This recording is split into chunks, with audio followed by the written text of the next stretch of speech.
had a crazy realization today about how Australia is transforming my whole life in subtle ways, and I want to talk about it.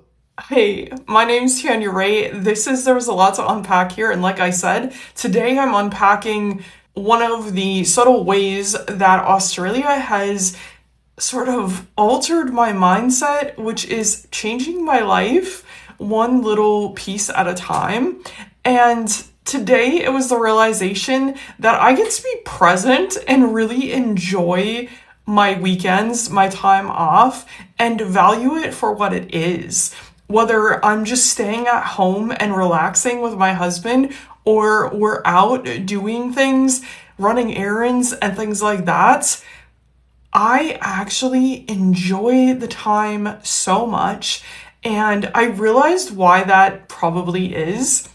And it's because of Aussie culture and how Aussies are so good at keeping work-life balance and not putting all of their worth, their time, and their energy only into their career. They don't identify as their career like a lot of us Americans do. And I'm guessing that because of this, perhaps they may enjoy their time off more or value it more and allow themselves to be more present. Of course, we all have to-do lists, we all have things to get done, but I find that I'm no longer rushing on the weekend. I was looking at weekends through a hustle culture mindset.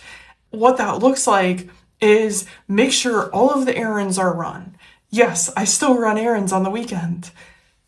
Make sure that I get to this thing, that thing, and the other thing. Have all of the experiences. And it really comes from probably a lack mindset of there's never enough time to do anything, but also there's never enough downtime that I'm not allowing to be downtime. So I'm really excited to share what I did today, and it might feel a little bit mundane, but also it was so magical, and this realization that I'm just so much happier here and so much more present with each moment. I'm not thinking about, okay, what do I have to do next? Like I knew we had to do things today, but we also had fun things to do, and we have fun things planned for tomorrow. Today's Saturday.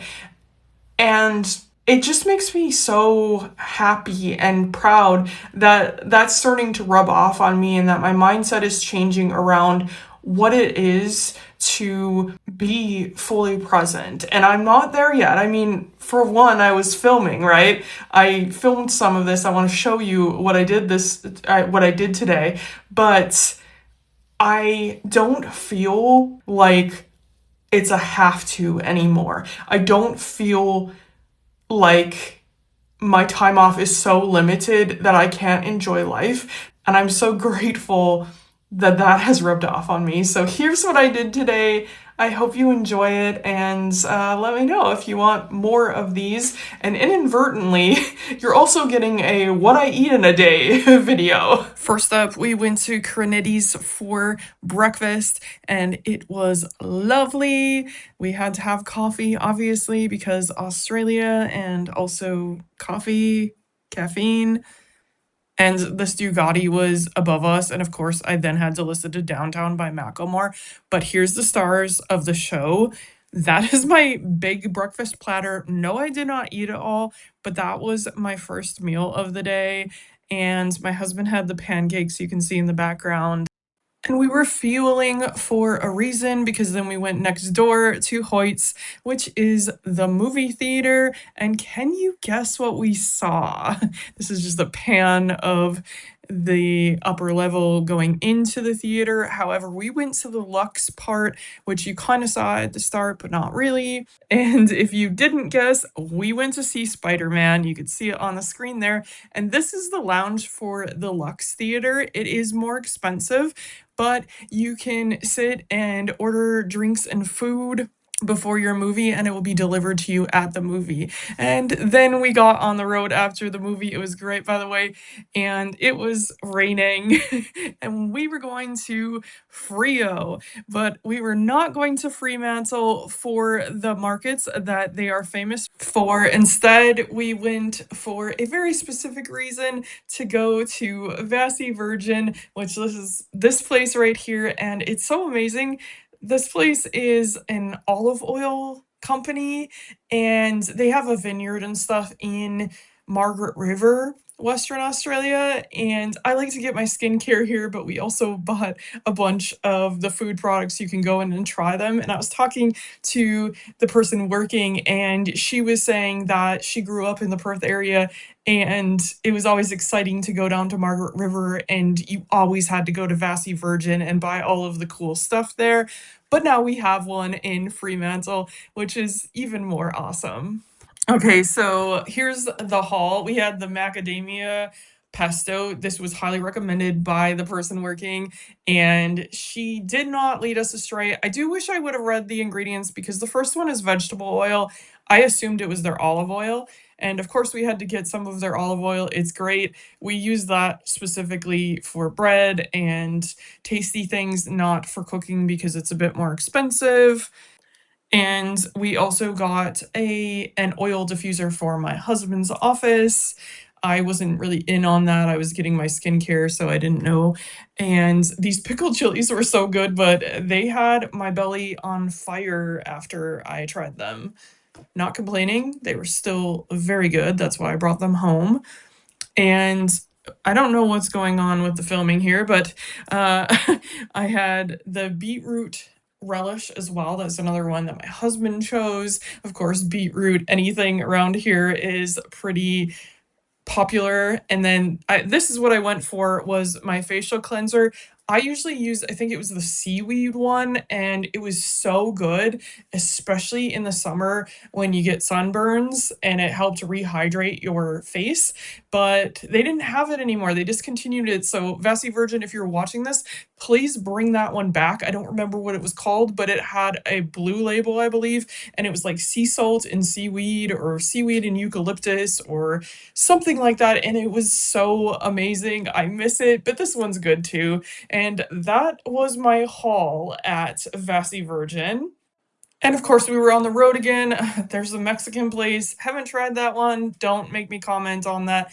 And then we ended up at Herdman's. I didn't really film Herdman's because people were trying to shop, but this was our haul. We, of course, got the rotisserie chicken, and then I got these mushrooms right here that were like butter garlic. And I'm always replenishing our charcuterie or our charcuterie stuff because we often eat that for dinner.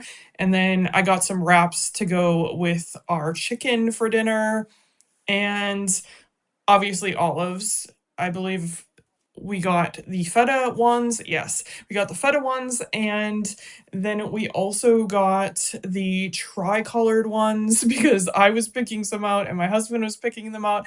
And it really doesn't matter because, like I said, we eat this stuff so often in our house. It is our meal. Some people might call it grill dinner or whatever, but usually we're having a dinner of snacks. My husband likes to cook, so we will cook bigger meals and things like that, and we like to do Sunday roast. And here she is in all her glory, our dinner, or at least my dinner. My husband had a different configuration, but of course it has the chicken and sprinkling a little sea salt on there because that's important, the Maldon. And the other important ingredient is this Monterey Jack jalapeno, product of the USA. Pepper jack cheese is just the best. I don't know what to tell you all. We need to bring it down under. Obviously, I bought this here, but it needs to be mainstream, not a product of the US, because I love Australian cheese and dairy, but we need the pepper jack. You can buy chili in cheese, but there's something about the Monterey that I don't know what that is in Australia. I don't think we quite have something like that. I don't know why I'm pointing my finger like that, but I'm doing a voiceover right now. What else is in here? There's the chicken, there's the sauce, chipotle, mayo, and obviously spinach. I said the sea salt and the cheese, and there's also dill sprigs in there, and that's a big deal. I am contractually obligated to say that as my father's daughter, so you can thank him for that dad joke. Okay, so listen, now I have a really important question for those of you who have stuck around for this whole thing, and thank you, by the way. Is that a lot of sauce? Is it enough sauce? It's only what you see there. I didn't put it on the other side or anything. There's no hidden sauce. I am not a super saucy person unless we're talking about nuggets or chicken strips or something like that. This is the perfect amount, but it seems like in the Oz of it all, we like our sauce on burgers and wraps and sandos and things very, very saucy around here. I'm not criticizing, I'm just saying. So I'm just wondering what you all think. And thank you for joining me for what I did on this Saturday. It's been great. I hope it's great for you as well. That's a wrap. Get it? Okay, I'm done with the dad jokes. Bye.